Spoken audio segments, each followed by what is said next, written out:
Assalamu alaikum and welcome to Creative Babar and welcome to 1 hour JavaScript practical crash course. दोस्तों ये 1 घंटे का JavaScript का practical crash course है जिसके अंदर मैं आपको जावास्क्रिप्ट के जितने भी फंडामेंटल हैं वो सारे सिखाऊंगा और उसके साथ हम ये फाइनल पे एक प्रोजेक्ट भी बनाएंगे। ये प्रोजेक्ट आप देखो, ये हमारे पास एक सिंपल कैलकुलेटर है। इसकी मदद से आप कोई भी चीज़ कैलकुलेट करना चाहो वो आप कर सकते हैं। और अगर जितने भी कैलकुलेशन के मेथड है, चाहे वो प्लस माइनस डिवाइड, वो सारे आप इसकी मदद से बना सकते हो। तो ये एक ऐसा कोर्स है जिसके अंदर मैं आपको सिर्फ प्रैक्टिकल चीज़ें बताऊंगा, वो चीज़ें बताऊंगा जो एक्चुअल में हम यूज़ करते हैं, ना कि मैं आपको सिर्फ थ्योरी में लेके चला जाऊंगा या वो वाली चीज़ें आपको करवाऊंगा जो आपके लिए इतनी ज़्यादा मैटर नहीं करती। मेरा जो मकसद है वो सिर्फ ये है कि आप लोग जो भी कोडिंग में आना चाहते हो, मैं आपको सिर्फ प्रैक्टिकल चीज़ें बताऊं जिसको सीखने के बाद आप एक राइट पाथ पे आ जाओ। जिस तरह से मेरा 1 आवर HTML क्रैश कोर्स है, 1 hour CSS practical crash course. अगर आप उनको जाके देखोगे तो अगर आपको पहले थोड़ा बहुत नॉलेज है तो आपको पता चल जाएगा कि जो चीज़ें मैटर करती हैं, जो हकीकत में चीज़ें सीखने वाली हैं, मैं वही चीज़ें आपको सिखा रहा हूँ, ना कि मैं आपको एक लंबे अरसे तक किसी भी थ्योरी में लगाता रहूँ। दोस्तों कभी भी आप 1 घंटे के अंदर जावास्क्रिप्ट के अंदर या किसी भी कोडिंग लैंग्वेज के अंदर मास्टर बिल्कुल नहीं बन सकते। लेकिन इसके अंदर मैं आपको सिर्फ वो चीज़ें बताऊंगा जो हम ज़्यादातर यूज़ करते हैं। जिस तरह से वेरिएबल्स हैं, फंक्शंस हैं, डॉक्यूमेंट ऑब्जेक्ट मॉडल है, हम जो चीज़ें ज़्यादातर यूज़ कर रहे होते हैं, लूप्स यूज़ कर रहे होते हैं, मैं सिर्फ आपको वो चीज़ें बताऊंगा जो आपके लिए ज़्यादा ज़रूरी हैं, जिनको करने के बाद आप प्रोजेक्ट बनाने लग जाओगे। मतलब आप प्रोजेक्ट बनाना स्टार्ट कर सकते हो, ना कि मैं आपको 3 मंथ तक सिर्फ जावास्क्रिप्ट की थ्योरी करवाता रहूँ, उसका इतना ज़्यादा फ़ायदा नहीं होता। हाँ, अगर आपको पहले उसका बेसिक नॉलेज है और आपको थोड़े बहुत प्रोजेक्ट्स के साथ बनाने आते हैं, तब आप वो चीज़ सीखोगे ना, आपका इंटरेस्ट डेवलप होगा। लेकिन जब आप सिर्फ सीखते जा रहे हो सिर्फ थ्योरी को, सिर्फ आप मतलब कोई भी रियल टाइम प्रोजेक्ट नहीं बना रहे, देन आप तो में से 50% तो स्टक हो जाते हैं, वो छोड़ जाते हैं। बाकी जो 50% है वो भी एक लेवल तक तो सीखते हैं, उसके बाद वो भी कोडिंग में पीछे हट जाते हैं कि नहीं हमारे पास का काम नहीं है। कुछ ज़्यादा लोग होते हैं जो इसको थोड़ा-सा प्रोफेशनली लेके चले जाते हैं। तो सबसे पहले हम डिस्कस करते हैं व्हाट इज़ जावास्क्रिप्ट। दोस्तों जावास्क्रिप्ट एक प्रोग्रामिंग लैंग्वेज है जो यूज़ होती है वेबसाइट को इंटरैक्टिव बनाने के लिए। जिस तरह से आप आप कैलकुलेटर देख सकते हो, ये जो फंक्शनैलिटी वेबसाइट के ऊपर परफॉर्म हो रही होती है विद जावास्क्रिप्ट। अगर आप कोई स्लाइडर देखते हो तो वो जावास्क्रिप्ट के साथ लगा होता है। अगर मैं आपको ये अपनी वेबसाइट दिखाऊँ, ये वाली, ये आपको जितनी भी चीज़ें नज़र आ रही हैं, इफ़ेक्ट नज़र आ रहे हैं, ये सारे किसकी मदद से हैं? जावास्क्रिप्ट की मदद से। अगर इसको यहाँ मैं टॉगल इफ़ेक्ट देता हूँ यहाँ पे, ठीक है? ये लाइट और जो डार्क है उसके अंदर 2 मूड आ रहे हैं। ये जितनी भी चीज़ें हैं ये सारी जावास्क्रिप्ट के साथ पॉसिबल हैं। और वेबसाइट डेवलपमेंट के अंदर जावास्क्रिप्ट आपको मस्ट सीखना पड़ती है, चाहे आप PHP डेवलपर बन जाओ, चाहे आप पाइथन सीखो, लेकिन जावास्क्रिप्ट आपको सीखना ही पड़ती है। लेकिन आज के टाइम में आपके पास एक ऑप्शन है कि आप सिर्फ जावास्क्रिप्ट को ही आगे लेके चले जाओ और ये एडवांस टेक्नोलॉजीज़ हैं। मतलब जावास्क्रिप्ट सीखो, उसके बाद रिएक्ट जेएस सीखो, उसके बाद नोड जेएस सीखो, मोंगोडीबी, और आप मन स्टैक एप्लीकेशन बनाने लग जाओ। मतलब सिर्फ जावास्क्रिप्ट की मदद से आप फुल स्टैक एप्लीकेशन बना सकते हो, फ्रंट एंड भी, बैक एंड भी। पहले तो क्या था, जावास्क्रिप्ट से सिर्फ इस्तेमाल होती थी क्लाइंट साइड के लिए, मतलब हम सिर्फ फ्रंट एंड उसकी मदद से बना सकते थे, लेकिन हम उसकी मदद से बैक एंड नहीं बनाते थे। अब हम उसकी मदद से फ्रंट एंड, बैक एंड दोनों चीज़ों को डील कर सकते हैं। और मज़े की बात, अगर आप अच्छे से सीख लेते हो, आप इसकी मदद से मोबाइल ऐप भी बना सकते हो, डेस्कटॉप एप्लीकेशंस भी बना सकते हो। जो भी एडवांस टेक्नोलॉजीज़ हैं वो सारी आप जावास्क्रिप्ट की मदद से अप्लाई करवा सकते हो। और इवन आप एआई जो बोट्स हैं वो भी आप बना सकते हो जावास्क्रिप्ट के साथ। तो जावास्क्रिप्ट को आपने कभी भी वो लाइट नहीं लेना कि ये बहुत ही सिंपल सी चीज़ है या इसका हमें क्या फ़ायदा। जावास्क्रिप्ट के ऊपर आपको फ़ोकस करना ज़रूरी है अगर आपने वेब डेवलपर बनना है। अगर आप कहते हो कि हमने जावास्क्रिप्ट नहीं सीखनी, तो जावास्क्रिप्ट के बगैर आप वेब डेवलपर नहीं बन सकते। फिर आप वर्डप्रेस वेब डेवलपर बन सकते हो या विक्स या कोई और ऐसे टूल इस्तेमाल कर सकते हो ड्रैग एंड ड्रॉप वाले। कोडिंग वेब डेवलपर बनना है तो आपको जावास्क्रिप्ट सीखना बहुत ज़्यादा ज़रूरी है। तो जावास्क्रिप्ट आपको मैंने बता दिया कि ये कोडिंग लैंग्वेज है, बाकी मैं इसकी ज़्यादा थ्योरी में नहीं जाऊँगा। कब बनी, किसने बनाई, हमें इस चीज़ से देना देना नहीं है, हमने सिर्फ इसकी मदद से काम करना। अच्छा, अब जावास्क्रिप्ट स्टार्ट करने के लिए मैं आऊँगा अपने कोडिंग पेज के अंदर। ये कैलकुलेटर है जो मैंने बनाया है, मैं अब आ जाता हूँ यहाँ पे। मैं आपको कोडिंग फ्रॉम ज़ीरो सिखाऊँगा यहाँ पे। और ये अब इसके अंदर सिंपल क्या, एक HTML की हमने फ़ाइल ली, एक हमने CSS की फ़ाइल ली और एक हमने जावास्क्रिप्ट की फ़ाइल ली, और इन तीनों को हमने आपस में लिंक कर दिया। index.html के अंदर ये हमने CSS को लिंक कर दिया, और जावास्क्रिप्ट को लिंक करने के लिए आप लास्ट पे आओगे और यहाँ पे लिखोगे स्क्रिप्ट। अब ये ट्यूटोरियल कौन बंदा देख सकता है? जिसने मेरे पहले 1 आवर HTML कोर्स देखा है, 1 hour CSS practical crash course देखा है, वो बंदा इसको कंटिन्यू करेगा, उसको इसका ज़्यादा बेनिफिट होगा। बाकी अगर आप करोगे ठीक है, लेकिन आपको इतना ज़्यादा वो चीज़ें समझ नहीं आएँगी। आप स्टार्ट से हो, फिर आपको चीज़ें ज़्यादा अच्छे से समझ आएँगी। HTML, CSS फिर जावास्क्रिप्ट। मैंने स्क्रिप्ट जो जीएस को यहाँ पे लिंक कर दिया, आप स्क्रिप्ट जीएस पे इसके साथ लागे। अब स्क्रिप्ट जीएस के अंदर सिर्फ मैं अलर्ट लिख के इसको चेक करूंगा कि हमारे पास ये वर्क कर भी रहा है कि नहीं। तो मैं सिर्फ अलर्ट लिख के इसको सेव करूंगा और ये हमारे पास अलर्ट आ गया। इसका मतलब है कि हमारे पास ये परफेक्टली वर्क कर रहा है। अब मैं इसको आपको ना मतलब इन डेप्थ चीज सिखाता हूँ। सबसे पहले नंबर पे जब भी आपने जावास्क्रिप्ट को लिखना है ना, आप इधर स्क्रिप्ट का टैग लगा के आप इसको लिख सकते हो। मतलब आप ये हटा दो, इसी के अंदर आप सारी जो कोडिंग आप करने वाला हूँ वो आप लिख सकते हो। लेकिन आपने क्या करना, आपने एक एक्सटर्नल फाइल को लिंक कर लेना है और हम अलग फाइल के अंदर ये सारा कोड लिखेंगे। सेम जिस तरह से आप इंटरनल CSS का इस्तेमाल करते हो, उसी तरह से आप इंटरनल जावास्क्रिप्ट लिख सकते हो। मतलब एक ही पेज के अंदर आपकी जावास्क्रिप्ट की, HTML भी, CSS की।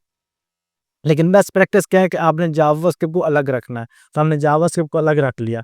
अब देखो जावास्क्रिप्ट के अंदर जो सबसे पहली चीज़ हमारे पास आती है ना, वो आता है कि हम इसके अंदर हेलो वर्ल्ड प्रिंट करवाएं, हमारे वेब पेज के ऊपर हेलो वर्ल्ड प्रिंट हो। अब इसके अंदर प्रिंट करवाने के हमारे पास दो मेथड है, इनर HTML, इनर टेक्स्ट।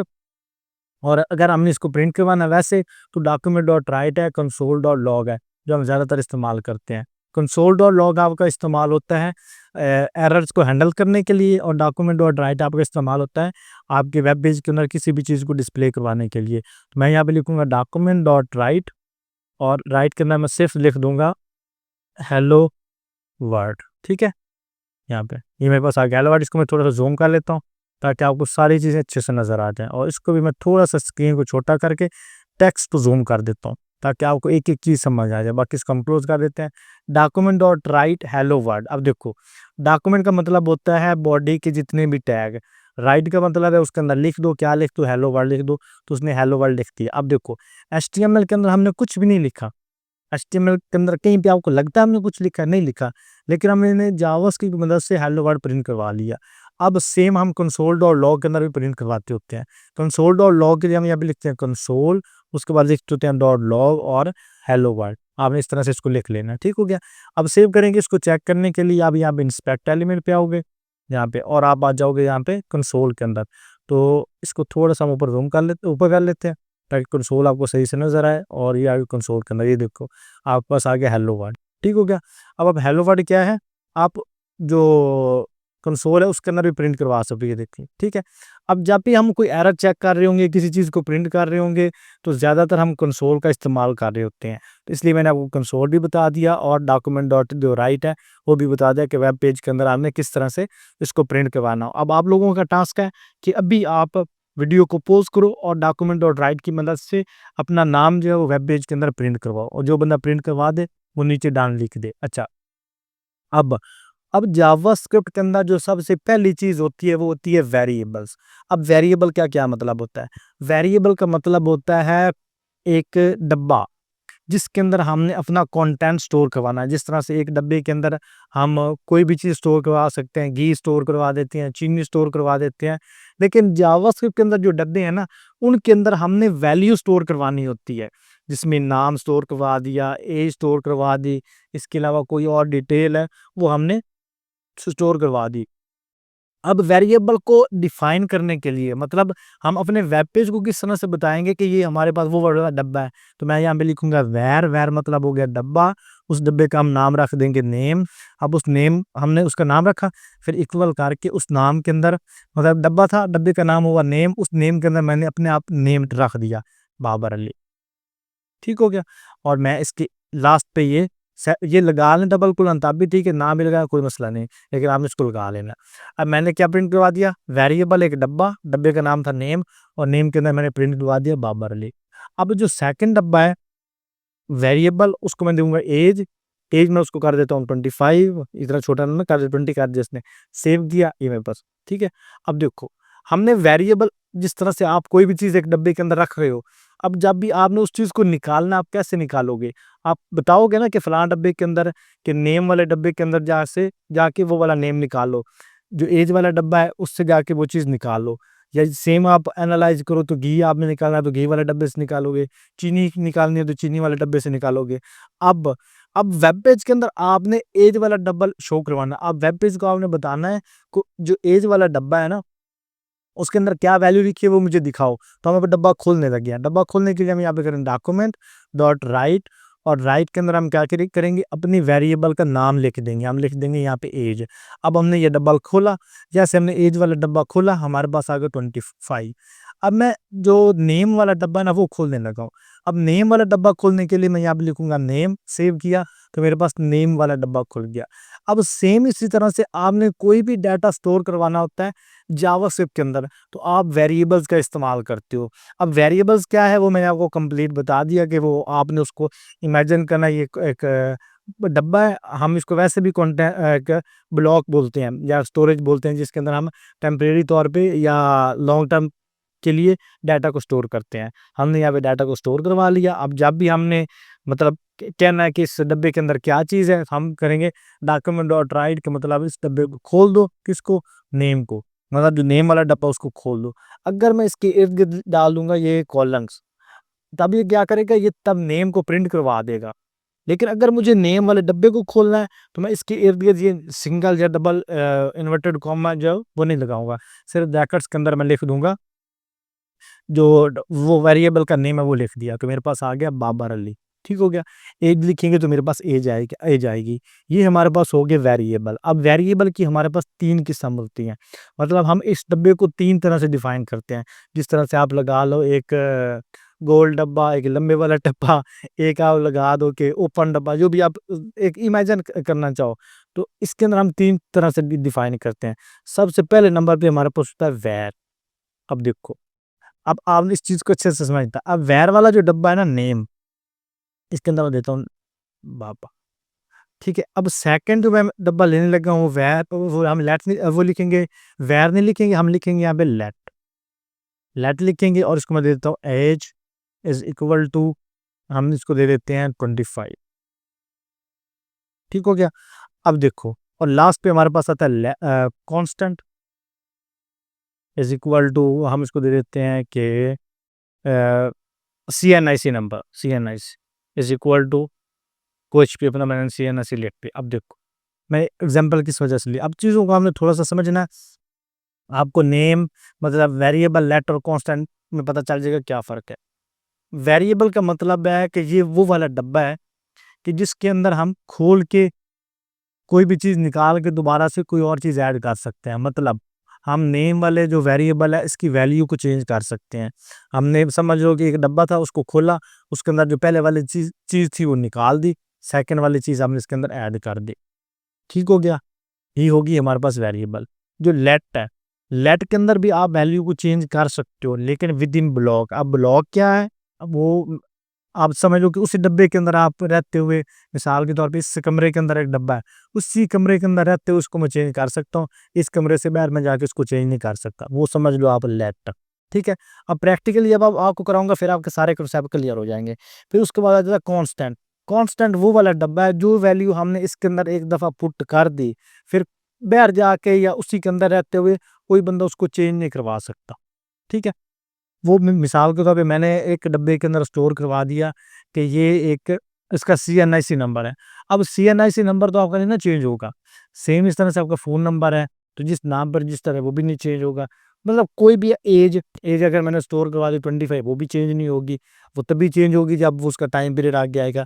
लेकिन जो मैंने उसके अंदर स्टोर करवा दी वो वाली वैल्यू चेंज नहीं होगी। वेरिएबल के अंदर जो वैल्यू होती है उसको हम चेंज करवा सकते हैं, लेट के अंदर भी चेंज करवा सकते हैं, लेकिन विद इन ब्लॉक। लेकिन कांस्टेंट जो है इसके अंदर हम अपनी जो वैल्यू है उसको चेंज नहीं कर सकते। ये आपका 3 हो गया मेन डिफरेंस लेट, वेरिएबल और कांस्टेंट के दरमियान। लेकिन आप डब्बों को 3 तरह से डिफाइन करते हैं इस तरह से। अब जिस डब्बे के अंदर आपने वैल्यू पक्की-पक्की स्टोर करवानी है वहाँ कांस्टेंट दे दो। जहाँ पे आपने टेम्परेरी तौर पे स्टोर करवानी है वेरिएबल दे दो। जहाँ पे आपने मॉडरेट वैल्यू को स्टोर करवाना है तब आप लेट दे दो। अब इनका कब और कैसे इस्तेमाल करना वो चीज़ें भी आपको मैं सारी बताऊँगा। लेकिन इनको प्रिंट करवाने के लिए आप सेम वही यूज़ करोगे। डब्बा खोलने के लिए आप फिर वही करोगे कि इस डब्बे को खोल दो। मैं करूँगा डॉक्यूमेंट, यहाँ पे document dot right, document dot right, और राइट के अंदर मैं दे दूंगा कि जो मेरा CNIC वाला डब्बा है ना उसको खोल दो, CNIC। ठीक है, सेव किया। अब CNIC वाला जो डब्बा है उसने मेरा खोल दी। ठीक है, इसके अंदर जो वैल्यूज होगा मेरे पास प्रिंट होगी। सेम इस तरह से मुझे लेटर, उसको भी सेम उसी तरह से मैं कॉल करूंगा। और अगर मैंने नेम को इसको सेव किया तो मेरे पास आ जाएगी इसके अंदर जो वैल्यू स्टोर है। और सेम इस तरह से जो मेरे पास नेम है उसको भी उसी तरह से मैं कॉल, मेरा डब्बा आपने उसी तरह से ओपन करना है, वेरिएबल को आपने कॉल उसी तरह से ही करना है, लेकिन डिफाइन करने के जो मेथड है वो अलग अलग हो गए। अब ये हमारे पास होगी वेरिएबल। आई होप अब आपको वेरिएबल जो वो नहीं भूलेंगे कि वेरिएबल क्या चीज़ होती है। उसके बाद हमारे पास आती हैं डाटा टाइप्स। अब डाटा टाइप क्या चीज़ है दोस्तों? डाटा टाइप का मतलब होता है डाटा को लिखने का तरीका। इसके अंदर हमारे पास नंबर 1 होते हैं नंबर, फिर हमारे पास होता है स्ट्रिंग, फिर हमारे पास होता है बूलियन, उसके बाद हमारे पास हम इसको दे सकते हैं नल, और नल के बाद इसको हम देते हैं अनडिफाइन, अनडिफाइन के बाद हम इसको देते हैं ऑब्जेक्ट। उसको ऑब्जेक्ट के अंदर आप एरे को भी इंक्लूड कर सकते हो। फिर उसके बाद इसका हम दे सकते हैं कि ये हमारे पास फंक्शंस हैं। फंक्शन हम इसको डाटा टाइप में नहीं पुट करेंगे क्योंकि ये हमारे पास एक अलग से चीज़ है। नंबर, स्ट्रिंग, बुलियन, नल, अनडिफाइंड, ऑब्जेक्ट और एरे, ये हमारे पास 4-5 किस्म की डाटा टाइप्स हैं। सबसे पहले नंबर पे हमारे पास हो गए नंबर। अब नंबर जब भी आपने देना ना, मैं मिसाल के तौर पर यहाँ पे देता हूँ यहाँ पे देता हूँ constant age is equal to 25। अब मैंने जो वैल्यू दी है ना वो दी है 25, एज 25। ठीक है, अब एज जो है वो एक नंबर है। जब भी आपने डाटा टाइप लिखनी है नंबर, तो आप इसको इन्वर्टेड कॉमा के अंदर नहीं लिखोगे, आपके इसके इर्द गिर्द ये नहीं लगाओगे, ये वाली चीज ये आप नहीं लगाओगे। अगर ये लगाओगे तो ये आपके पास बन जाएगी स्ट्रिंग। फिर हमारे पास आती है कांस्टेंट नेम। अब नेम आपके पास होता है स्ट्रिंग। ठीक हो गया, नेम नेम उसको देता हूँ बाबर, ये हमारे पास क्या है, स्ट्रिंग है यहाँ पे। अब स्ट्रिंग क्या होता है? स्ट्रिंग आपका होता है प्योर टेक्स्ट। जब भी कोई आपने ऐसा डाटा देना है जो सिर्फ टेक्स्ट है, देना वो होगा स्ट्रिंग। और उसको आप सिंगल कॉलन या डबल कॉलन के अंदर लिखोगे। जब आप दोगे सिर्फ नंबर, जिस तरह से एज नंबर है, CNIC नंबर है, इसके अलावा अगर हम कोई भी ऐसी वैल्यू जो सिर्फ नंबर के अंदर आती है, तो वो हम इस तरह से देंगे कि उसके इर्द गिर्द हम सिंगल कॉलन या डबल कॉलन नहीं लगाएंगे। सेकंड नंबर पे जब भी हम कोई चीज़ देंगे स्ट्रिंग, देन हम उसको उसके इर्द गिर्द इन्वर्टेड कॉमा लगाएंगे। अगर इसके इर्द गिर्द भी इन्वर्टेड कॉमा लगा दिए तो ये उसको डील करेगा as a string, as a number उसको ट्रीट नहीं करेगा। फिर हमारे पास आ जाती है कॉन्स्टेंट, जो हमारे पास आ जाती है बुलियन। बुलियन के अंदर दो वैल्यूज होती हैं, या ट्रू और फॉल्स। या तो ये वैल्यू, ये जो कंडीशन है ये सच है या झूठ है, दो कंडीशंस होती हैं इसके अंदर, सेकंड कंडीशंस नहीं होती। अब इसको हम प्रैक्टिकली भी देखेंगे, ये नहीं मैं इसको ऐसे रख रहा हूँ। उसके बाद हमारे पास आ जाता है नल। नल के अंदर क्या है, उसकी वैल्यू ही नल होती है। कोई हमें ऐसी वेरिएबल लगा दी जिसकी वैल्यू ही नल है, तो वो हमारे पास आ गई नल। उसके बाद हमारे पास आ जाता है कि अनडिफाइंड।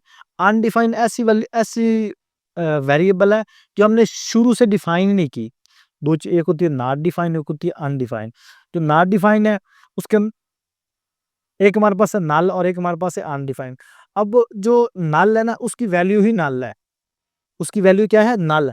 लेकिन जो अनडिफाइंड है, अनडिफाइंड का मतलब है कि वेरिएबल तो मौजूद है लेकिन उसके अंदर डाटा नहीं है। और नॉट डिफाइंड का मतलब है कि वो है ही नहीं। जिस तरह से कि मैं कांस्टेंट ले लेता हूँ, इसको मैं नाम दे देता हूँ कि ये मेरे पास है, मिसाल को देता हूँ स्कूल। स्कूल में कर देता हूँ नल, यहाँ पे नल।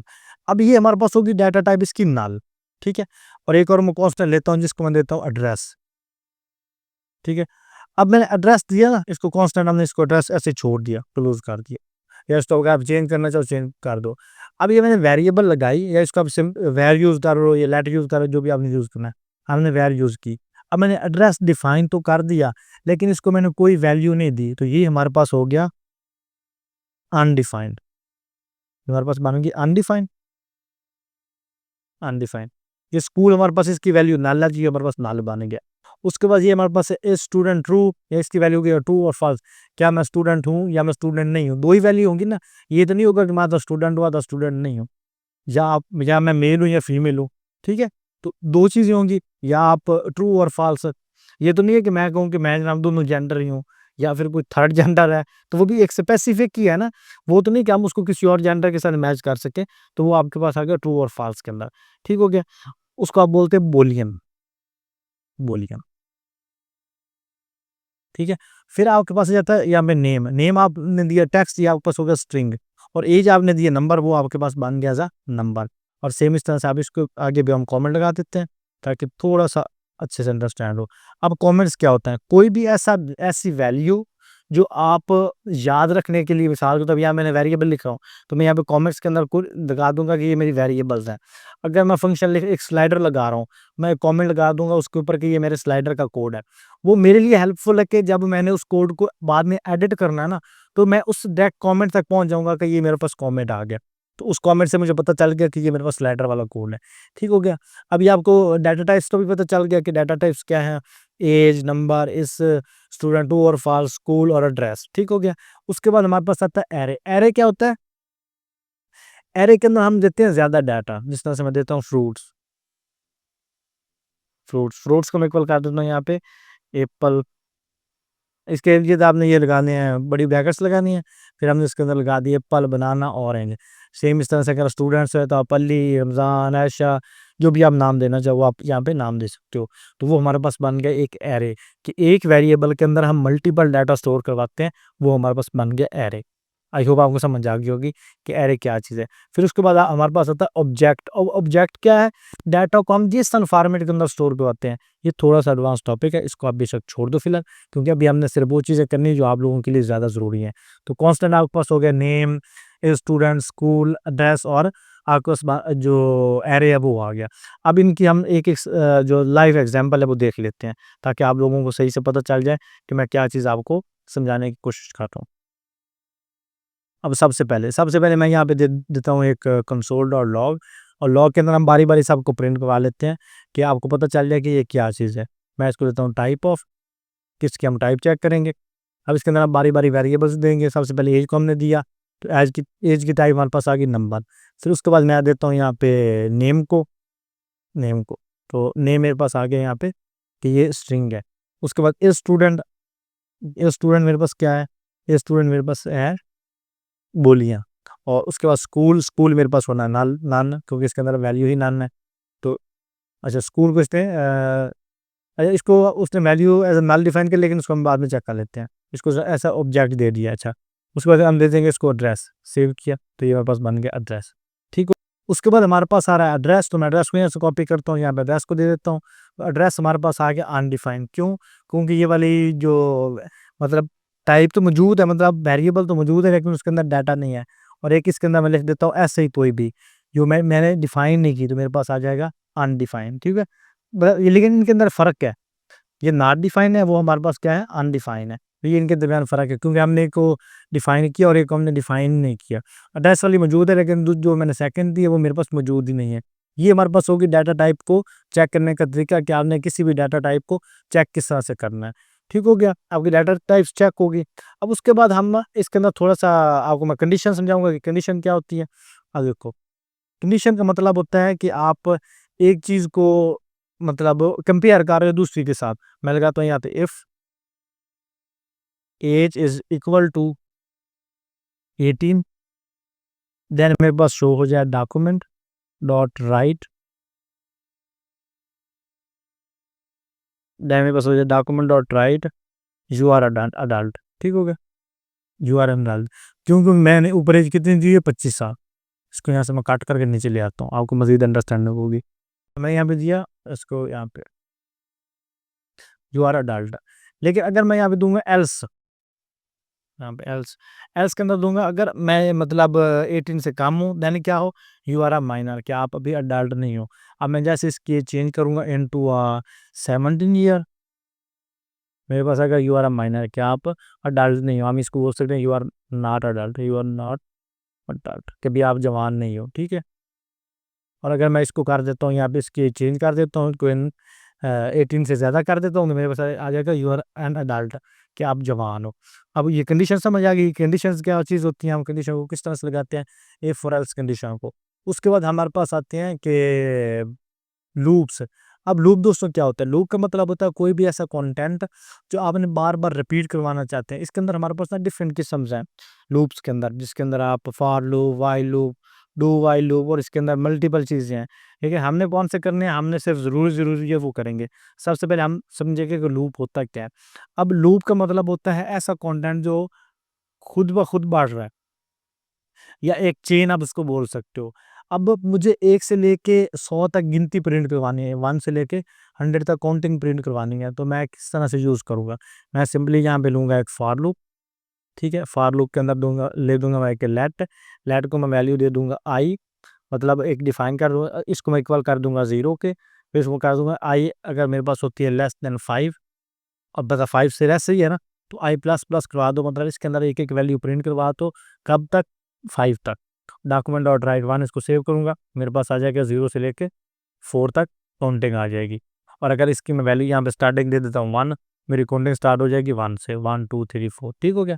और मैं इसको 0 से ही रहने देता हूँ और मैं अब ये ऊपर वाले को मैं एक दफ़ा क्लोज़ कर देता हूँ, ताकि आपको काउंटिंग सही से नज़र आ जाए। सेव किया, मेरे पास आ गया 1 2 3 4। अब मैं चाहता हूँ कि ये मेरे पास ना अलग-अलग लाइन के अंदर है, तो मैं यहाँ पे इसके आगे कॉमा लगाऊँगा, कॉमा लगाने के बाद इसके साथ मैं बीआर का टैग लगा दूँगा कि इसके साथ मेरे पास एक ब्रेक लाइन आ जाए, लाइन यहाँ पे ब्रेक हो जाए। अब मुझे 100 तक काउंटिंग चाहिए, तो मैं यहाँ पे 100 दे दूँगा। 100 दे के जैसे सेव करूँगा तो मेरी काउंटिंग जो है 0 से लेके 100 तक प्रिंट हो जाएगी। ये एक ही समय भी उसमें से कम रखें, क्योंकि इसका इंडेक्स स्टार्ट होता है फ्रॉम 0, तो हम इसको एक ही इंच से ज़्यादा दे देंगे, 101 दे देंगे, हमारी 100 तक जो काउंटिंग है वो प्रिंट हो जाएगा। ठीक है? इसने 99 तक मेरी मेरी जो काउंटिंग है वो प्रिंट करवा दी। इसके लिए मैं 34 5 दे देता हूँ, सेव किया। हाँ, देखो इन्होंने 35 तक मेरी काउंटिंग प्रिंट करवा दी।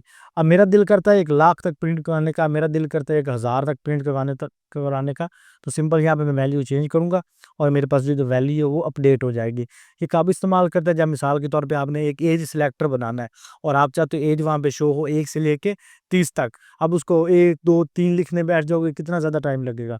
तब आप यूज़ करते हो लूप का, ठीक हो गया?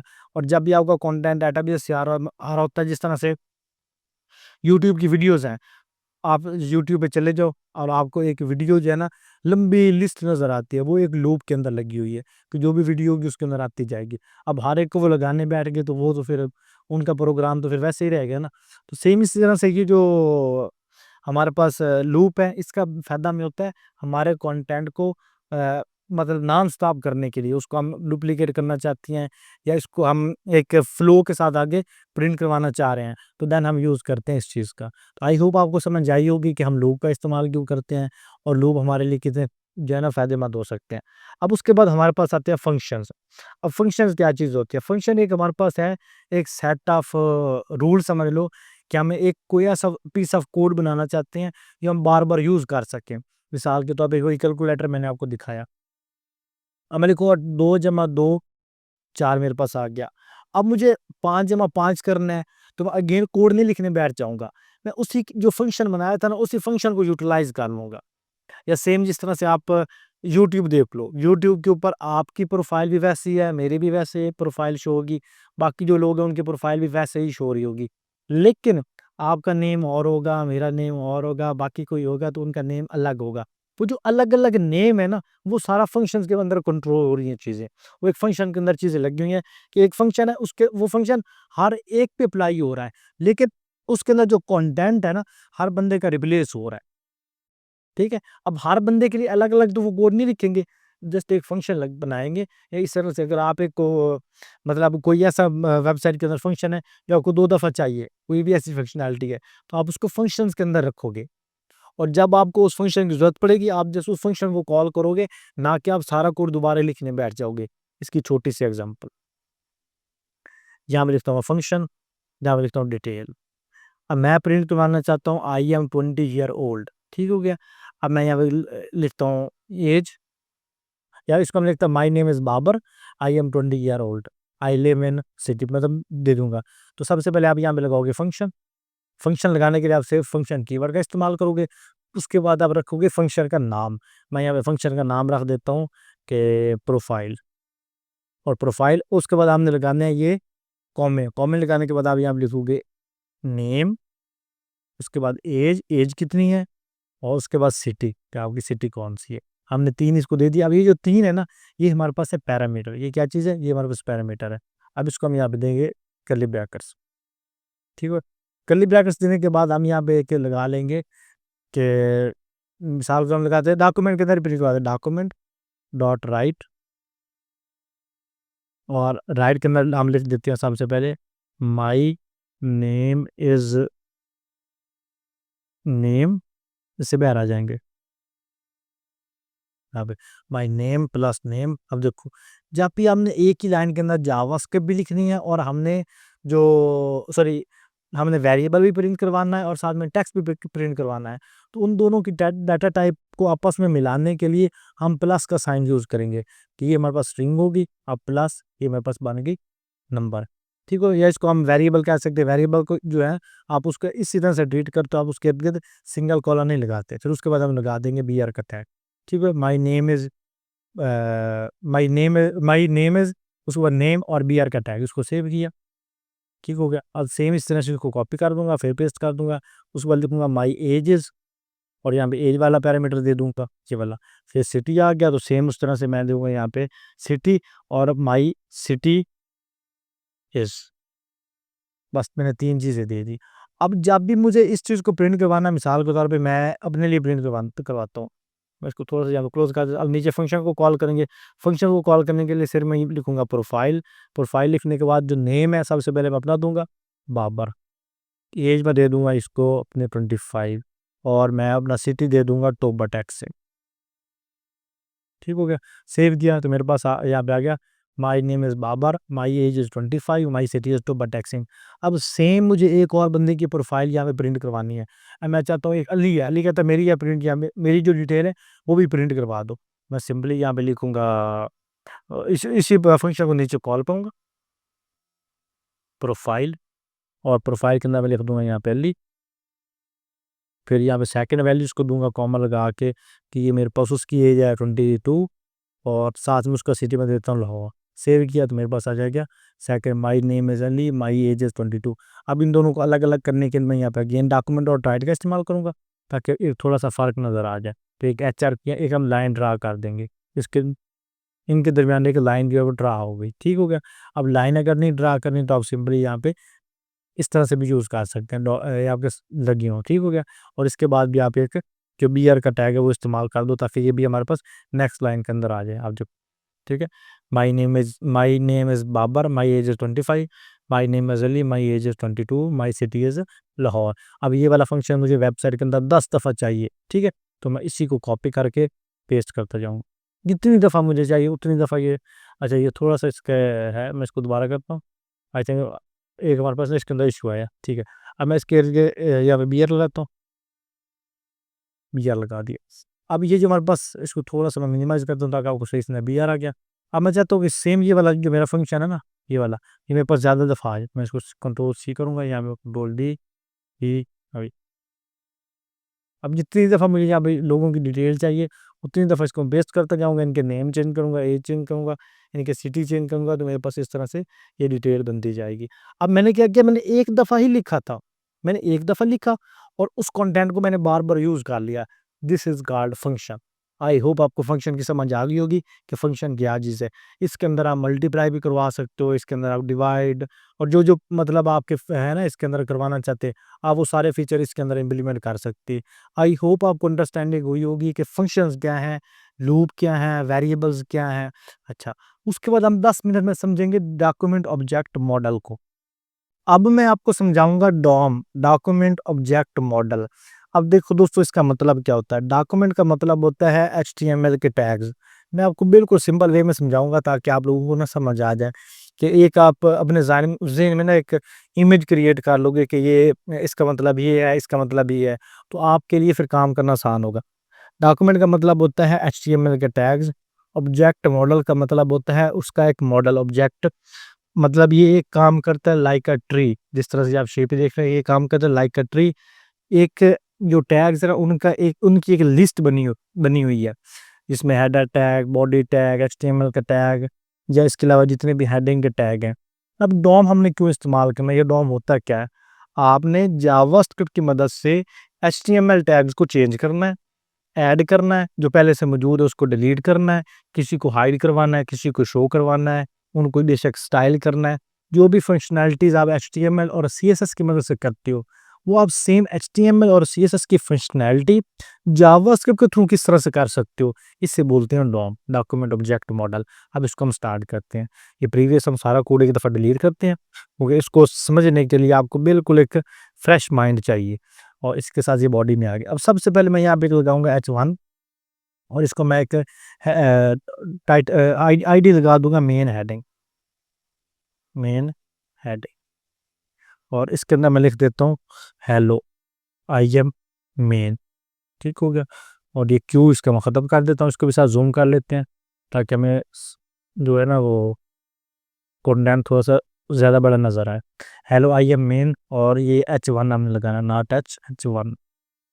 अच्छा, उसके बाद हम एक और लगा लेंगे पी का टैग। अब जो पी का टैग है ना, इसको हम लगा देंगे क्लास डिस्क्रिप्शन, डिस्क्रिप्शन। इसके अंदर लिखूँ दिस इज डिस्क्रिप्शन, ये मैंने इसको क्लास लगा दी। तो इसके नीचे हम एक लगा लेंगे बटन, बटन, बटन को हम दे देंगे यहाँ पे क्लिक मी, टेक्स्ट क्लिक मी। बस इतना फिलहाल इसको लगाऊंगा, बाकी इसके ऊपर हमने ये जो चीज़ इम्प्लीमेंट करने वो हम स्टेप बाय स्टेप करेंगे। अभी हमारे पास एक हेडिंग होगी, फिर एक पैराग्राफ हो गया, फिर बटन हो गया। अब आ जाएंगे हम स्क्रिप्ट जेएस के अंदर। अब देखो दोस्तों, जब भी हमने डोंग का इस्तेमाल करना है ना, जिस टैग को हमने टारगेट करना है, उसको हम टारगेट कर सकते हैं by ID, by class name, by tag name, या उसको कोई भी हम अलग से एट्रीब्यूट लगा सकते हैं। Most of the time use किया जाता है आईडी, तो हम यहाँ पे लिखेंगे डॉक्यूमेंट, बल्कि इसको हम पहले एक वेरिएबल के अंदर स्टोर करवा लेंगे। ऐसे हम डायरेक्ट भी कर सकते हैं, लेकिन हम इसको वेरिएबल के अंदर स्टोर करवाएंगे। हम यहाँ पे लेंगे var heading is equal to document. अब डॉक्यूमेंट मतलब लग गया पता, उसके बाद हम लिखेंगे गेट एलिमेंट बाई आईडी। अब एलिमेंट मतलब टैग, ठीक है। यहाँ सर तो हेडिंग, हेडिंग के अंदर डॉक्यूमेंट, डॉक्यूमेंट का मतलब पूरा ऑब्जेक्ट, मतलब पूरा tree of tags dot get element by ID. उसमें से एक एलिमेंट को लो जिसकी आईडी होगी ये वाली जो हमने यहाँ पे लिखी है मेन हेडिंग, जिसकी आईडी होगी मेन हेडिंग, उसको जाके टारगेट कर लो। अब हमने प्रॉपर एक एड्रेस दिया कि डॉक्यूमेंट मतलब मेरी बॉडी के अंदर जाओ, जो HTML की बॉडी उसके अंदर जाओ, फिर गेट एलिमेंट, वहां से एक एलिमेंट उठा लो बाई आईडी, आईडी के नेम से, जिस आईडी का नेम होगा मेन हेडिंग उसको आप उठा लो। उसको उठा के हम इस हेडिंग वाली जो वेरिएबल है इसके अंदर स्टोर करवा देंगे। अब मैं क्या करता हूँ, मैं यहाँ पे लिखता हूँ हेडिंग डॉट इनर HTML, ठीक है। जो हेडिंग वाला है ना मेरा, हेडिंग वाली डिव है, जो सॉरी हेडिंग वाली जो मेरे पास एक वेरिएबल है, उसके अंदर मैंने स्टोर करवा लिया है H1 की हेडिंग, जिसकी क्लास है मेन हेडिंग। मैं कहता हूँ कि उसके इनर HTML के अंदर उसकी जो HTML है वो चेंज कर दो, उसके इनर HTML के अंदर लिख दो हेलो वर्ड। अब पहले क्या लिखा हुआ था, अब इधर हम देखेंगे तो लिखा है हेलो आई एम, लेकिन आपको यहाँ पे शो हो रहा है hello word. This is the power of JavaScript. आप जावास्क्रिप्ट की मदद से वो सारा कंटेंट चेंज करवा सकते हो। अब सेम इसको आप कलर भी चेंज करवा सकते हो। अब यहाँ पे लिखो heading dot style dot colour red, और ये आपका सेट हो जाए बिल्कुल सिंपल वे के अंदर। इसको बोलते हैं डॉक्यूमेंट ऑब्जेक्ट मॉडल। अब इसके ऊपर आप सारी CSS की प्रॉपर्टीज अप्लाई कर सकते हो। फॉन्ट साइज इसका बढ़ाना चाहो, इसका बैकग्राउंड यहाँ पे सेट करना चाहो, अब आप इसको बैकग्राउंड दे दो, बैकग्राउंड कलर। अब इसके अंदर ये होता है कि जो आपकी दो प्रॉपर्टीज होती है ना, उसका फर्स्ट लेटर का स्मॉल और सेकंड लेटर कैपिटल होता है, बाकी सारा कुछ आप वैसे रखते हो। अब इसको मैं देता हूँ इसका बैकग्राउंड कलर, बैकग्राउंड कलर इसको मैं येलो ही लगा देता हूँ। सेव किया, फिर देखिए येलो कलर लग गया, और ऊपर हमारे पास टेक्स्ट आ गया, this is called document object model. ठीक हो गया। अब इसको मैं खत्म करता हूँ यहाँ पे। अब मेरे पास सेकंड एक वेरिएबल है, सेकंड एक वेरिएबल लेता हूँ, जिसको मैं नाम दे दूंगा डिस्क्रिप्शन, डिस्क्रिप्शन, और इसको मैं पर करता हूँ डॉक्यूमेंट।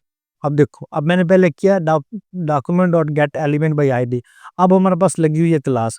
अब क्लास को सिलेक्ट करने के लिए मैं यहाँ पे लिखूंगा dot get element by class name, dot get element by class name, और यहाँ में जो इसकी क्लास है वो पास कर दूंगा डिस्क्रिप्शन। अब डिस्क्रिप्शन को पास करने के बाद मैं सिंपली यहाँ पे लिखूंगा डिस्क्रिप्शन डॉट स्टाइल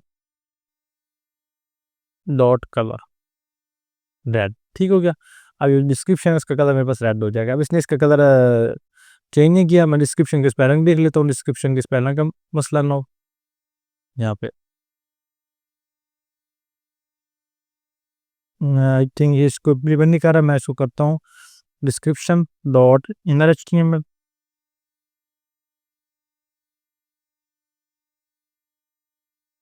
डिस्क्रिप्शन और इनर एचटीएमएल यहाँ पे देते हैं, ये आ गया, this is a new description, ये बस आ गया दिस इज न्यू डिस्क्रिप्शन। अभी हमने इसको बाई क्लास नेम भी इसको हमने चेंज करा, this is a new description, ठीक हो गया। अब ज़्यादा जो स्टैंडर्ड रहता है ना वो आपका रहता है dot get element by ID, या आप यहाँ पे यूज़ करते हो क्वेरी सिलेक्टर का।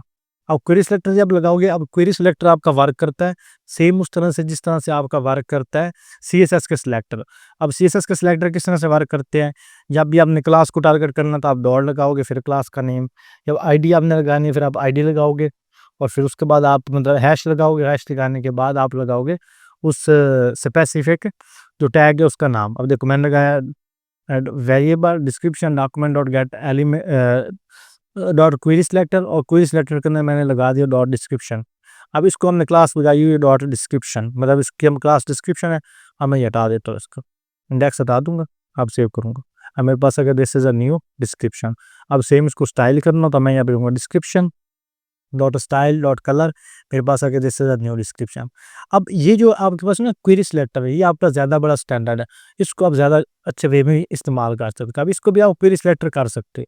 अब इसको वैसे क्वेरी सिलेक्टर करेंगे वर्क नहीं करेगा, क्योंकि ये आईडी था, तो CSS के अंदर हम किस तरह से सिलेक्ट करते हैं, हैश लगा के। तो सेम मैं यहाँ पे हैश लगाऊंगा, हैश लगा के सेव करूंगा, तो ये मेरे पास ये भी सिलेक्ट हो जाएगा। अब इसको भी अब मैं यहाँ पे कर सकता हूँ कि heading dot style dot colour, और इसका कलर मैं कर देता हूँ ब्लू, सेव किया तो इसका कलर ब्लू हो गया। इस तरह से आप बहुत ही सिंपल वे के अंदर डॉम की मदद से जो डॉक्यूमेंट्स आपके आपके टैग्स हैं उनका कंटेंट आप चेंज करवा सकते।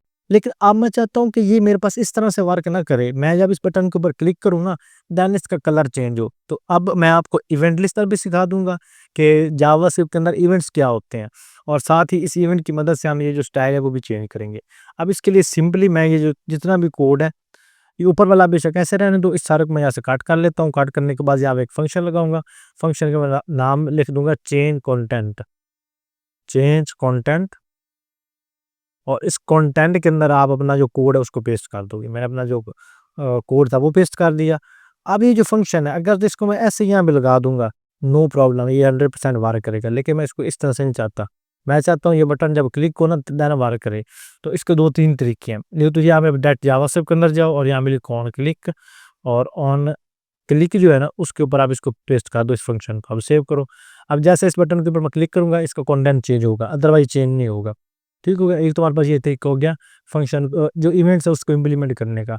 अदरवाइज आप यहाँ पे इसको आईडी लगा के जावास्क्रिप्ट के अंदर भी इसको लगा सकते हो, लेकिन वो आप इसको आप डायरेक्टली लगा सकते हो, देन नो इशू। लेकिन अगर आप इसको चाहते हो कि मैं जावास्क्रिप्ट के थ्रू टारगेट करूँ देन कोई मसला नहीं, आप इसको लगा दो आईडी। अब यहाँ इसको आईडी लगा दो BTN, इसको सेव किया, मैं जाऊँगा यहाँ पे मैं लिखूँगा var BTN is equal to document dot query selector, और क्वेरी सिलेक्टर के बाद हैश लिख के BTN लिख दूंगा। BTN लिख दिया। अब मैं लिखूंगा BTN जो है उसके ऊपर ऐड इमेज लिस्टनर, कि जब भी BTN को क्लिक किया जाए तो ये वाला फंक्शन इसके ऊपर चल जाए। सेव किया, अब क्लिक करूंगा ये वेट, ठीक है। बहुत ही सिंपल वे के अंदर जस्ट दो लाइनों के अंदर मैंने उसको टारगेट करके सिलेक्ट कर लिया। अब इधर आपको कोई चीज़ नज़र नहीं आएगी, बस आईडी नज़र आएगी। तो इस तरह से भी आप बहुत ही सिंपल वे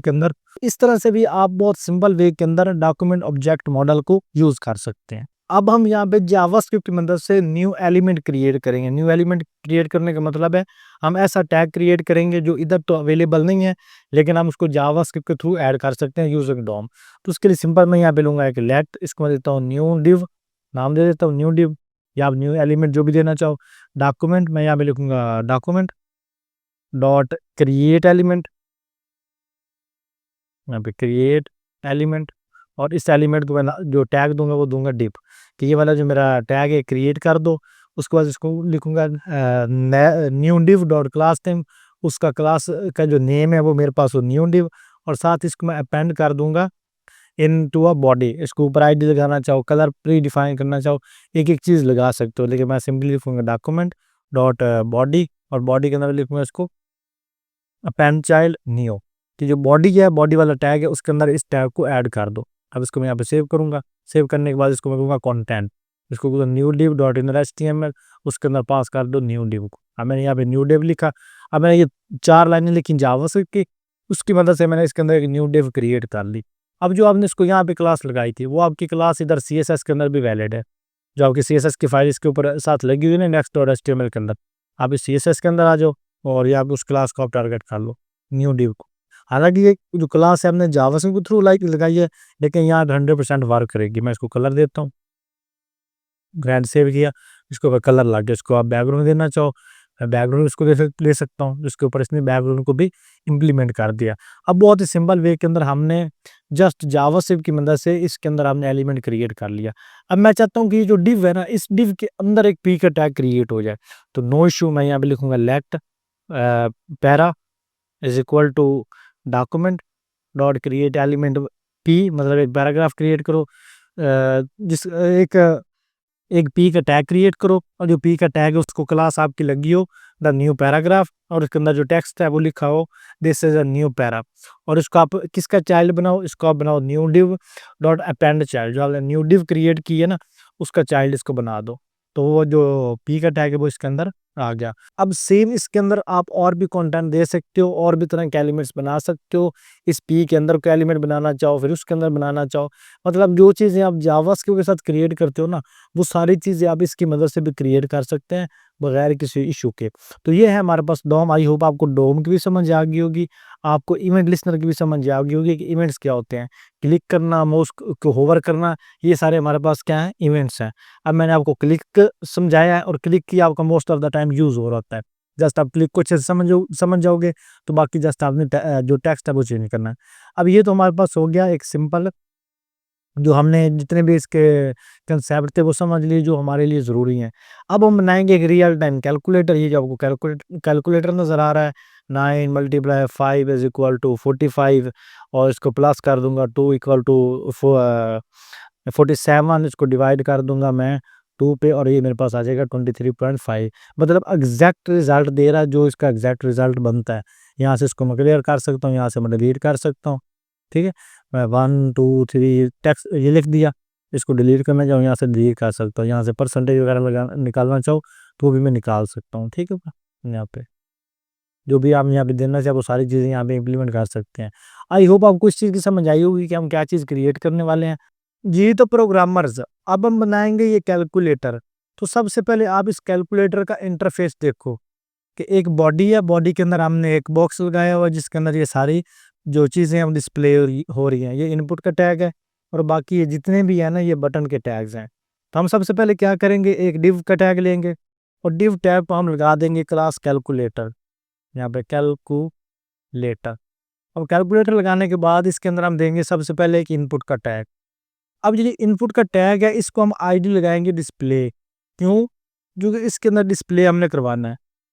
और टाइप हम इसकी रखेंगे टेक्स्ट, और यहाँ पे इसको हम लगाएंगे रीड ओनली। सेव करेंगे। अब साथ में इसको यहाँ पे देखते हैं, हमारे पास सिर्फ एक इनपुट का टैग लग गया। अब इसके नीचे हमें चाहिए बटन, तो सबसे पहले यहाँ पे एक बटन का टैग लूंगा, बटन। और पहले मैं एक div लूंगा जिसको हम क्लास लगा देंगे बटन, ताकि उसको हम स्टाइल भी कर सकें बटन। अब बटन क्लास लेने के बाद हम एक लेंगे और क्लास, जिसका क्लास के बगैर हम डायरेक्ट बटन का टैग लगा देंगे बटन, और इसको हम लगा देंगे सी। अब देखो यहाँ पे सबसे पहले हमारे पास सी है, फिर डेल है। सेम इस तरह से हमने सारे लगाते जाना है। अब इसको हम लगाएंगे on click functionality. On click, जब भी इसको क्लिक किया जाए तो हमारे पास सबसे पहले क्लियर डिस्प्ले वाला जो फंक्शन है वो चल जाए। हम लिख देंगे क्लियर डिस्प्ले। अब सेम इस तरह से इसको कॉपी पेस्ट कर लेंगे 4 दफ़ा। अब सेकंड नंबर पे हमारे पास डिलीट है, तो मैं यहाँ पे लिख दूंगा डिलीट। ठीक हो गया, और उसको हम कैपिटल में लिखते हैं। फिर इसके बाद हमारे पास है ये परसेंटेज का, मैं यहाँ पे लिख दूंगा परसेंटेज साइन। फिर हम लगा देंगे यहाँ पे डिवाइड, तो ये डिवाइड का साइन लग गया। तो ये हमारे पास बन गया फंक्शंस। अच्छा, अब ये जो क्लियर फंक्शन वाला है और डिलीट वाला, अब क्लियर वाला हमने लगा दिया। अब हम यहाँ पे लगा देंगे डिलीट, डिलीट लगा देंगे, और यहाँ पे हम कर देंगे अपेंड। अपेंड लिखेंगे, और ये जो अपेंड है ना, इसकी जो हम वैल्यू देंगे वो हम देंगे ये परसेंटेज का साइन। और सेम इसी तरह से ये हमारे पास डिवाइड वाला है, इसको भी हम क्लास लगा देंगे अपेंड। अपेंड, और अपेंड के अंदर हम लिख देंगे यहाँ पे डिवाइड का साइन यहाँ पे, और इसके इर्द गिर्द हम सिंगल कॉलन लगाएंगे। ताकि ये हमारे पास एज अ वैल्यू काउंट हो। तो यहाँ पे इसको हम कर दिए यहाँ पे। अब उसके बाद हम एक और div लेंगे। अब हम इस वाली लाइन को स्टार्ट करेंगे जिसके अंदर ये वैल्यूज लिखी हुई हैं। मैं सबसे पहले यहाँ पे बटन का टैग लूंगा। अब बटन को वैल्यू दूंगा मैं 7 और नॉट परसेंटेज या 7 और साथ में इसका लगा दूंगा ऑन क्लिक। ऑन क्लिक के ऊपर इसको मैं लगा दूंगा अपेंड। अपेंड और अपेंड के अंदर मैं लिख दूंगा इसकी वैल्यू 7। सिंगल कोट्स के अंदर हम लिख देंगे 7 यहाँ पे। अब ये मुझे 7 8 9 और ये मार्क हमारे पास मल्टीप्लाई का, मैं यहाँ पे इसी तरह से इसको कर लूँगा। उसके बाद मेरे पास 8, यहाँ पे भी 8, फिर मेरे पास आ गया 9 और यहाँ पे मैं लिख दूंगा 9। फिर उसके बाद मेरे पास आ जाएगा यहाँ पे ये मल्टीप्लाई का साइन, तो मैं यहाँ पे मल्टीप्लाई लिख दूंगा और इसकी वैल्यू भी यहाँ पे कर दूंगा मैं मल्टीप्लाई। ठीक हो गया। अब सेम इसी तरह से ये जो बटन्स हैं ये वाले सेकंड बट हमारे पास बटन आ जाएगा। इसको यहाँ पे अगेन मैं 4 की लिस्ट लूंगा। ये भी यहाँ पे मेरे पास आ जाएगा 4 5 6 और माइनस, तो मैं यहाँ पे लिख दूंगा 4, यहाँ पे भी 4 5 5 6 6 और उसके बाद माइनस, कि यहाँ पे मैं कर दूंगा माइनस नॉट जीरो या माइनस आ गया। ठीक हो गया। अब माइनस के बाद मुझे एक और ये चाहिए लाइन जिसके अंदर 1 0 3 और ये अब हमारे पास आ जाए प्लस का साइन। तो मैं अगेन इसको यहाँ से कॉपी कर लूँगा इस लाइन को। अगेन इस लाइन को यहाँ पे हम पेस्ट कर देंगे। अब इसके अंदर हम देंगे सबसे पहले मेरे पास आ रहा है 1, तो मैं यहाँ पे रख दूंगा 1 और इसकी वैल्यू भी कर दूंगा 1। फिर इसकी वैल्यू आ गई हमारे पास 2, इसको भी यहाँ पे 2 दे दूंगा। फिर हमारे पास वैल्यू आ रही है 3, तो यहाँ पे मैं दे दूंगा 3 और लास्ट पे हमारे पास आ रहा है प्लस, तो यहाँ पे भी मैं प्लस लिख दूंगा। अब ये सारे बटन हमारे पास बन गए। अब देखो सबको मैंने जो फंक्शन है वो एक ही लगाया है। इसको सेव करेंगे तो ये इस तरह से हमारे पास कुछ इसकी लुक आ रही है। अच्छा, जब ये लगाने के बाद फिर मेरे पास आ जाता है 0 डॉट और इक्वल का साइन, तो मैं अगेन सेम यहाँ पे आऊँगा और इसी क्लास को कॉपी करके नीचे आ जाऊँगा। सबसे पहले हम लिखेंगे 0 के लिए तो अपेंड, और अपेंड को मैं कर दूंगा यहाँ पे 0। फिर मेरे पास आ जाएगा ये, इसकी वैल्यू को कर दूंगा 0। फिर इसको कॉपी पेस्ट कर लेंगे। फिर इसकी वैल्यू मेरे पास डॉट और ये मेरे पास आ जाएगी डॉट। फिर उसके बाद हम एक अगेन बटन टैग लेंगे यहाँ पे। अब इस बटन टैग के अंदर हम लिखेंगे इक्वल का साइन। अब इसको यहाँ पे क्लास लगा दें इक्वल, क्योंकि हमने इसको डिफरेंट स्टाइल करना है इक्वल। और उसके बाद इसके अंदर हम लगा देंगे एक कैलकुलेटर फंक्शन। हम लिखेंगे कैलकुलेट, लिखेंगे ऑन क्लिक और ऑन क्लिक को दूंगा कैलकुलेट, कैलकुलेट और यहाँ दूंगा क्लोज। अब इसको क्लोज करने के बाद इसको सेव करेंगे और ये हमारे पास आ गए हमारे पास सारे बटन। अब इसको हम कर लेंगे स्टाइल। अब इसको स्टाइल करना भी आसान है। सिंपली आप इतना जरा स्टाइल स्टाइल और सीएसएस के अंदर, इसके अंदर मैंने पहले थोड़ा सा कोड लिखा हुआ है। आपने जस्ट स्टार मार्क लगा के margin 0 padding 0 border box sizing border box कर देनी है। फिर उसके बाद हम यहाँ पे बॉडी को सिलेक्ट करेंगे और इसको हम लगा देंगे डिस्प्ले फ्लैक्स। फ्लैक्स लगाने के बाद मैं इसको लगा दूंगा जस्टिफाई कंटेंट सेंटर और अलाइन आइटम सेंटर, ताकि ये मेरे पास वर्टिकली हॉरिजॉन्टली सेंटर में आ जाए। फिर उसको हम लगा देंगे हाइट। हाइट इसको लगा दूंगा 100 VH, ताकि फुल बॉडी का जो हाइट है वो बॉडी मेरी कंटेन कर दे। उसके बाद इसको लगा दूंगा यहाँ पे बैकग्राउंड कलर। तो बैकग्राउंड कलर इसको हम लगा देंगे स्काई ब्लू और यहाँ पे लगा देंगे F0 और F0 के बाद। ठीक हो गया। और F0 और यहाँ पे हम अगेन लगाएंगे 0 और F0। ठीक है। अब ये हमारे पास इसके ऊपर एक हल्का सा बटन लग गया।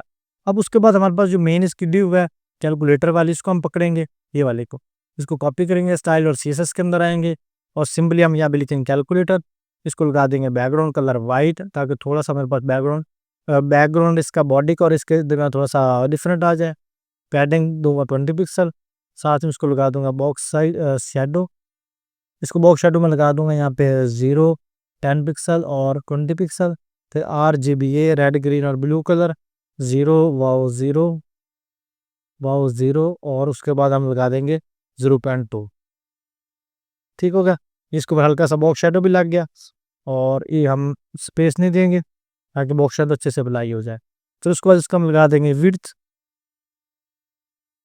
हमें विड्थ इसको मैं लगा दूंगा 300 पिक्सल, ताकि एक फिक्स इसकी जो विड्थ है वो मेरे पास आ जाए।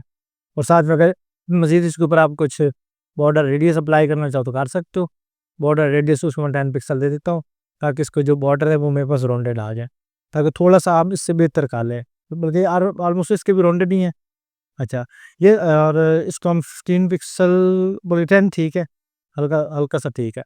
उसके बाद हम लगा देंगे यहाँ पे डिस्प्ले वाली जो हमारे पास है आईडी, इसमें आप कॉपी करेंगे, स्टाइल और सीएसएस के अंदर आएंगे, यहाँ पर हम लिखेंगे डिस्प्ले को, सिंपली इसको लगा दूंगा विड्थ 100 पिक्सल 100%, और हाइट इसको हम लगा देंगे 60 पिक्सल, साथ में इसको हम लगा देंगे फ़ॉन्ट साइज 24 पिक्सल, और साथ में टेक्स्ट लाइन इसको हम राइट से स्टार्ट कर देंगे, तो ये हमारे पास राइट से स्टार्ट है उसका टेक्स्ट।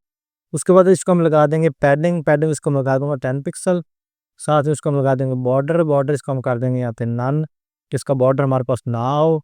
फिर उसके बाद इसको हम लगा देंगे बॉर्डर रेडियस, वो इसको हम लगा देंगे 10 पिक्सल, और साथ में इसको लगा देंगे बैकग्राउंड कलर, और बैकग्राउंड कलर इसको हम लगा देंगे ई ए और ई ए। यहाँ पे सेव किया कि हमारे पास एक इनपुट का टैग लग गया, और उसके अंदर हमारे पास ये इनपुट का टैग है वो स्टाइल होगा। अब इसके अंदर कोई भी हम वैल्यू लिखेंगे, इसको लिखेगा। अब इसका यहाँ कलर में देता हूँ, ब्लैक दे देते हैं ताकि ब्लैक कलर इसके अंदर लिखे। अब मैंने इसकी टाइप की हुई है रीड ओनली, इसके अंदर मैं कोई भी चीज़ लिख नहीं पा रहा, लेकिन जैसे इसको हम करेंगे यहाँ पे, इसका अगर हम चेंज करते हैं रीड ओनली डिलीट कर देंगे, देन इसके अंदर मैं लिख पाऊंगा। अच्छा, उसके बाद हम ये लेंगे यहाँ बटन वाले डिव, जिसके अंदर हमने सारे बटन लगाए हुए हैं।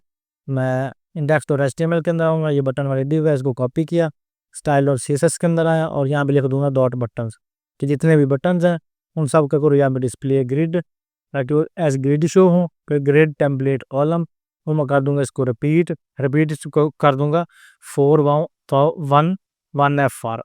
ठीक हो गया कि एक रो के अंदर मेरे पास 4 बटन हो, जैसे वो मेरे पास आ जाएंगे। फिर उसके बाद मैं इसको थोड़ी सा गैप दे दूंगा, ताकि थोड़े से बटन मेरे पास बेहतर तरीके से नजर आए। गैप इसको मैं दे दूंगा यहाँ पे 10 पिक्सल का, यहाँ पे सिंपल सा 10 पिक्सल गैप दे दिया। अब इसको थोड़ा सा मार्जिन दे के नीचे भी ला सकते हो, और वैसे पैडिंग इसके दरमियान लगा के स्पेस भी क्रिएट कर सकते हो। तो मैं इसको यहाँ पे दे देता हूँ मार्जिन टॉप, मैं इसको देता हूँ 2 पिक्सल, ताकि सारे थोड़े से नीचे आ जाए। तो 2 थोड़ा सा कम है, 12 कर देते हैं, ये आ गया, कुछ स्पेस इनके दरमियान आ गई। अब उसके बाद ये जो जितने भी बटन्स हैं उनको इंडिविजुअली सिलेक्ट करेंगे, यहाँ बटन्स का टैग लूँगा, और इसको लगा दूंगा पैडिंग सबको लगा दूंगा मैं 20 पिक्सल, ताकि थोड़ी थोड़ी मेरे पास चौड़े हो जाए। फ़ॉन्ट साइज को इनको मैं लगा दूंगा 18 पिक्सल यहाँ पे, और फिर उसके बाद इसको हम लगा देंगे यहाँ पे बॉर्डर, तो बॉर्डर इसका मैं कर दूंगा यहाँ पे नन, इनका बॉर्डर मेरे पास शो ना हो। और साथ में इसको लगा देंगे हम ट्रांजिशन, तो ट्रांजिशन इसको लगा दूंगा बैकग्राउंड,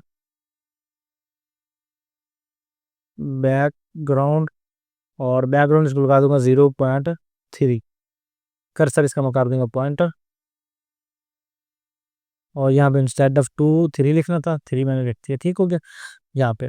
अब इस बटन के ऊपर हम होवर करेंगे तो थोड़ा सा बेहतर इफेक्ट है, उसके लिए यहाँ बटन को मैं सिलेक्ट करता हूँ, यहाँ पे नीचे आता हूँ, और यहाँ पे अब बटन को सिलेक्ट किया कि जब भी बटन के ऊपर हम माउस होवर करें, देन क्या करूँ, देन इसका बैकग्राउंड कलर चेंज करो।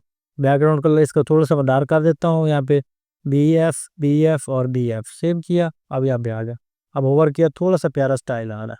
ठीक हो गया। अब उसके बाद ये जो हमारे पास डॉट इक्वल वाली ये वाला है, इक्वल वाला बटन, इसको हम टारगेट करेंगे यहाँ पे इक्वल, और इक्वल के लिए मैं यहाँ पे आ जाऊँगा, और ये मैंने इसको क्लास लगाई इक्वल की, ये वाली, इसको कॉपी करूँगा, स्टाइल और सीएसएस के अंदर आया, और यहाँ पे इसको सिंपली हम लगा देंगे बैकग्राउंड कलर। तो बैकग्राउंड कलर इसका मैं कर दूंगा यहाँ पे ग्रीन का कोड मेरे पास है 4CA और F50। ठीक हो गया, मेरे पास ग्रीन कलर का बटन लग गया। अब इसका मैं थोड़ा सा जो विड्थ है वो बढ़ा दूंगा, इसका करूँगा ग्रेड कॉलम, तो इसको मैं कर दूंगा स्पैन 2, सेव किया, ये 2 लाइनों तक आ जाएगा। फिर इसका जो कलर है वो हम वाइट कर देंगे, यहाँ पे वाइट कलर होगा। अब ये कैलकुलेटर हमारे पास स्टाइल होगा, वो और इफेक्ट भी लग गया। अब हमने करना है कि इसके ऊपर हम क्लिक करें ना बटन के ऊपर, तो वो वाली वैल्यू हमारे पास पुट हो। अब देखो दोस्तों, अब जावास्क्रिप्ट जो है ना, इसी की मदद से हमने इसको करना है, और इसके अंदर हमने सिर्फ जावास्क्रिप्ट की टिप्स एंड ट्रिक को इस्तेमाल करते हुए हमने इसको बना लेना। हम पहले आ जाएंगे, अब जावास्क्रिप्ट की टिप्स एंड ट्रिक को इस्तेमाल करते हुए हमने इसको बना लेना। आ जाएंगे स्क्रिप्ट के अंदर, और सिंपली हम लिखेंगे कांस्टेंट, और कांस्टेंट का हम देंगे display is equal to document dot get element by ID, और इस आईडी के अंदर हम पास कर देंगे डिस्प्ले को। ठीक हो गया। जो आईडी हमने यहाँ पे लगाई थी, जिस तरह से मैंने प्रीवियस आपको सिखाए थे, जिस तरह से प्रीवियस मैंने आपको डॉम सिखाया था। ठीक हो गया। अब उसके बाद हम आ जाएंगे यहाँ पे फंक्शन के अंदर। फंक्शन को मैं दूंगा नाम अपेंड, जो हमने ऑलरेडी सब पे लगाया है, इसको दूंगा मैं यहाँ पे वैल्यू, कि जो भी उसके अंदर वैल्यू है, तो जब भी वो क्लिक को तो डिस्प्ले जो हमारे पास इनपुट टैब उसकी जो वैल्यू है उसके अंदर प्लस इक्वल कर दो वैल्यू, कि जब भी मैं इसके अंदर ऊपर मैं क्लिक करूंगा जो भी इसकी वैल्यू होगी वो यहाँ पे आ जाएगी। ठीक है, जो जो वैल्यू मैं यहाँ पे दूंगा वो वाली वैल्यू मेरे पास यहाँ पे आ जाएगी। ठीक हो गया। उसके बाद हम देंगे यहाँ पे क्लियर के लिए, यहाँ पे देंगे फंक्शन, और यहाँ पे हमने फंक्शन लगाया था क्लियर। क्लियर डिस्प्ले, इसको कॉपी करूंगा, स्टाइल और सीएसएस के अंदर आया, सॉरी स्क्रिप्ट और जेएस के अंदर आया, और यहाँ पे सिंपली मैं डिस्प्ले करूंगा डिस्प्ले डॉट वैल्यू, और वैल्यू को मैं कर दूंगा यहाँ पे इक्वल टू एम्प्टी। ठीक हो गया, कि जब भी मैं इस क्लियर के ऊपर क्लिक करूँ, जितना कुछ मैंने लिखा है क्लिक करूँ, तो ये सारा मेरे पास डिलीट हो जाए। उसके बाद हम लगाएंगे डिलीट फंक्शनैलिटी के लिए, हम लिखेंगे फंक्शन और लिखेंगे डिलीट लास्ट। अब डिलीट लास्ट हमने लगाना है इस डेल के ऊपर, और ये हमने लगाया हुआ डिलीट डिस्प्ले, हमने क्लियर डिस्प्ले हो गया, और डिस्प्ले डेल डिस्प्ले इसको हम करेंगे आप डिलीट डिस्प्ले, और इसके अंदर मैं दूंगा इसको जो डिस्प्ले मेरे पास वैल्यू है, डिस्प्ले डॉट वैल्यू जो मेरे पास है इसके अंदर डिस्प्ले करो, उसके अंदर जो वैल्यू है उसको लो, और वैल्यू उसके अंदर जो स्लाइस है, मतलब उसके अंदर जो सिंगल एलिमेंट है उसको गेट करो, और उसमें से ज़ीरो जो उसका इंडेक्स आ रहा होगा पहले वाला, और उसके अंदर ज़ीरो एक को माइनस कर दो। सेव किया, कोई भी एलिमेंट दिया डेव, ठीक, एक एक करके डिलीट करना है।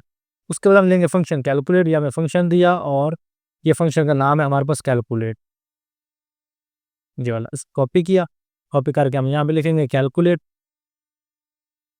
और यहाँ पे सिंपली इसके अंदर हम लिखेंगे ट्राई, और ट्राई के अंदर हम लिख देंगे डिस्प्ले डॉट वैल्यू, और वेल इन सबको इकट्ठा कर दो डिस्प्ले डॉट वैल्यू को। ये सारे मैथमेटिकल ऑपरेशन जो उसके अंदर परफॉर्म हो रहे होंगे उन सबको ये इकट्ठा कर देगा, फंक्शनैलिटी उनकी परफॉर्म कर देगा। अगर ना हो तो display dot value is equal to error, अगर कोई इशू होता है दैन मेरे पास एरर प्रिंट हो जाए। यहाँ पे मैं प्लस दिया माइनस दिया 6 इक्वल किया तो मेरे पास आ गया। ठीक है, अब मैं यहाँ पे लिखता हूँ मल्टीप्लाई बाई 2, ये देखो मेरे पास क्लियर किया, 2 + 2 ये आ गया, -1 आ गया, मल्टीप्लाई 9 9 27। ठीक है, तो इस तरह से आप बहुत ही सिंपल वे के अंदर एक प्यारा सा कैलकुलेटर बना सकते हो using HTML CSS and simple JavaScript. अब ये हमारे पास ये कैलकुलेटर था, और उसके बाद हमने ये वाला कैलकुलेटर बना लिया ऑलमोस्ट सिमिलर।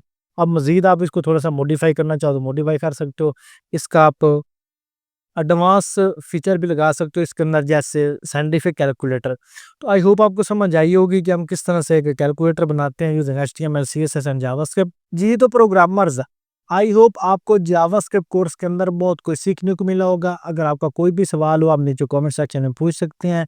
सेम इस तरह से मैं जो नेक्स्ट ट्यूटोरियल लेके आने वाला हूँ वो है 1 आवर रिएक्ट जेएस कोर्स, फिर हम लेके आएंगे 1 hour node JS course, 1 hour next JS course, 1 hour tailwind CSS course. इस तरह से एक एक घंटे के हम मल्टीपल कोर्सेज लेके आएंगे। जस्ट आपने क्या करना है, आपने सपोर्ट करना है, कमेंट्स करने हैं, लाइक करना है, इसको शेयर करना है, ताकि हमारा भी हौसला अफजाई हो, ताकि हमारी भी हौसला अफजाई हो, और आप लोगों के लिए हम और ज़्यादा बेहतर कंटेंट ला सकें। इंशाल्लाह मिलते हैं अगले कोर्स में, तब तक के लिए अल्लाह हाफ़िज़।